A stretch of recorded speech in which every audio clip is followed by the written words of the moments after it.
ciri manusia paripurna itu adalah peduli kepada yang kelihatan maupun pada yang tidak kelihatan. Di ruangan ini jangan mengira yang hadir cuma yang kelihatan.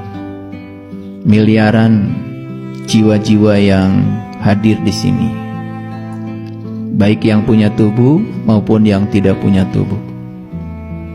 Dan mereka sangat senang ketika disapa oleh kita. Bukankah jiwa itu abadi? Bukankah jiwa itu tidak pernah mati? Jangan-jangan di sekitar sini leluhur-leluhur kita juga hadir. Dan kalau mereka disapa oleh kita, mereka juga akan sangat senang. Berarti kita tahu akan purwadaksinya, tahu asal muasal diri kita. Aku bersaksi bahwa aku tidak ada kalau tidak ada leluhur-leluhurku. Dan aku bersaksi bahwa leluhur-leluhurku adalah utusan semesta untuk kelahiranku. Mungkin saja ibu dan ayah kita sudah tidak ada bersama kita lagi, tetapi mereka jasanya tidak akan pernah hilang, karena mereka telah menjadi marga lantaran kita ada di sini. Oleh karena itu, sadar bahwa sebetulnya di sekitar kita ada makhluk yang kelihatan, ada makhluk yang tidak kelihatan. Tidak ada salahnya walaupun rumah kita kosong, tidak ada penghuninya, begitu sampai di rumah ucapkan salam. Dan kita memberikan salam bukan hanya untuk yang kelihatan, termasuk juga yang tidak kelihatan. Belajar memberikan penghormatan kepada semua makhluk. Oleh karena itu, hari ini saya akan mengajak kita untuk memasuki lautan terdalam, menyelam sedalam-dalamnya, karena mutiara tidak pernah ada di pinggir pantai. Di pinggir pantai itu cuma ada cangkang kerang, dan cangkang itu berbahaya. Keinjak saja cangkang membuat kaki kita berdarah-darah. Mutiara tidak pernah ada di pantai, adanya di kedalaman lautan, di tempat yang gelap. Dan untuk mendapatkan mutiara, tentu saja kita harus menyelam sedalam-dalamnya.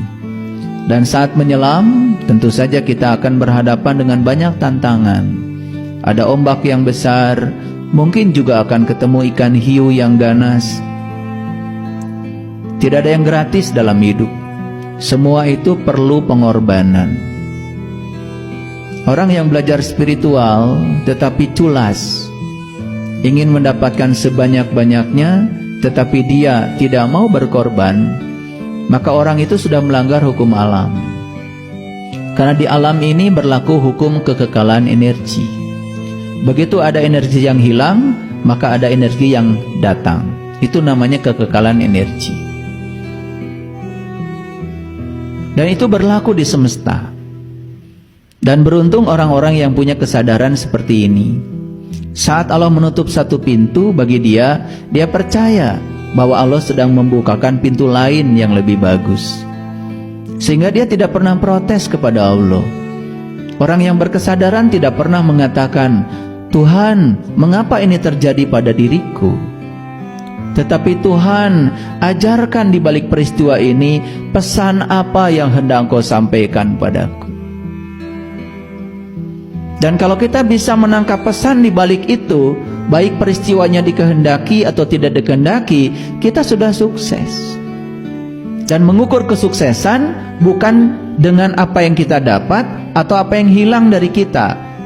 Bagi orang yang berkesadaran, peristiwa itu kehilangan atau peristiwa itu mendapatkan, yang paling penting bagi dia selalu mendapatkan pesan di balik kedua peristiwa itu.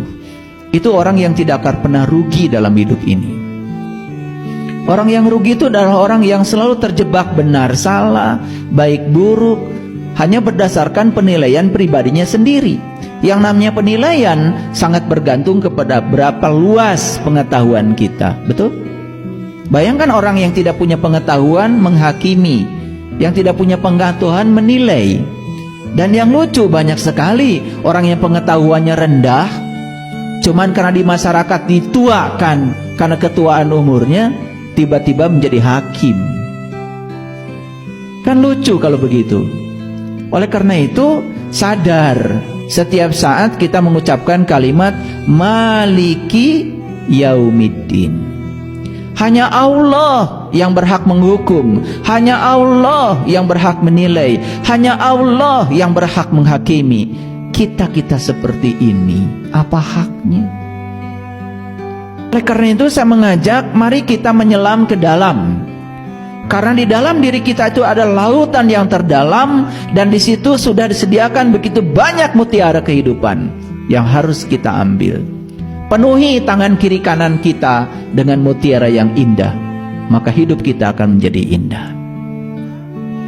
Oleh karena itu, mari kita bersyukur hari ini kita telah dimampukan untuk berada di ruangan ini. Allah menyatakan dalam Al-Quran, "Mayahdillahu fahuwal muhtadi wa mayyudlil falan tajidalahu waliyan mursidan." Barang siapa yang tidak dikehendaki Allah dapat petunjuk, sampai kapanpun tidak akan bertemu dengan seorang penunjuk jalan. Tetapi barang siapa yang dikehendaki Allah dapat petunjuk, maka akan dihadirkan oleh Allah seorang penunjuk jalan. Itu yang dalam Quran disebut waliyan mursidan.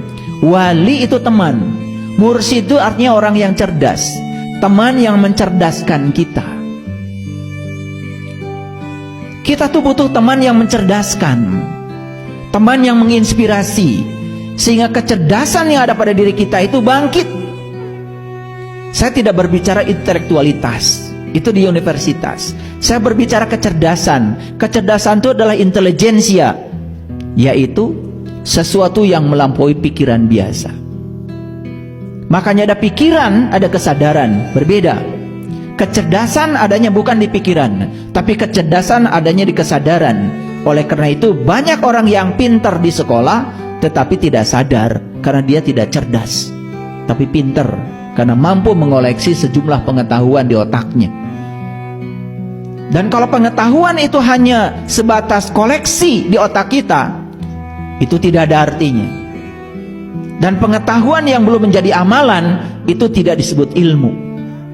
Kita butuh ilmu, bukan butuh pengetahuan, yaitu pengetahuan yang sudah menjadi pengalaman kita. Sedikit pengetahuannya, tapi itu sudah dirasakan, dialami. Jauh lebih bagus daripada banyak pengetahuan hanya koleksi. Oleh karena itu para leluhur kita selalu mengatakan malam yazuk lam ya'rif. Yang tidak mengalami tidak akan paham. Paham itu bukan apa kata orang, paham itu bukan apa kata kitab, paham itu bukan apa kata buku, tapi paham itu karena kita mengalami sendiri. Paham kepada Allah karena sudah mengalami Allah. Paham syahadat kita karena kita sudah merasakan syahadat yang sejati. Paham itu begitu. Bahkan paham itu tidak ada kata-katanya. Paham itu adalah rasa. Dan rasa tidak perlu dijelaskan.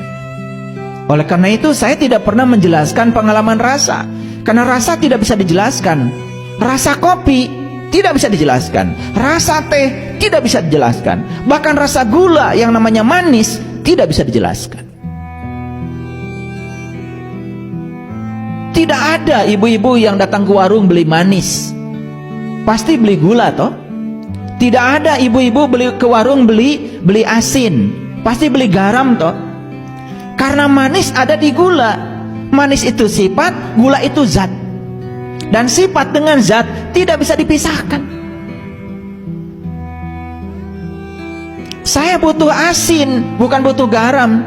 Mau cari kemana? Karena asin tinggal dalam garam. Sifat dan zat tidak bisa dipisahkan. Kalau ingin dapat sifat, ya kita harus tahu zat.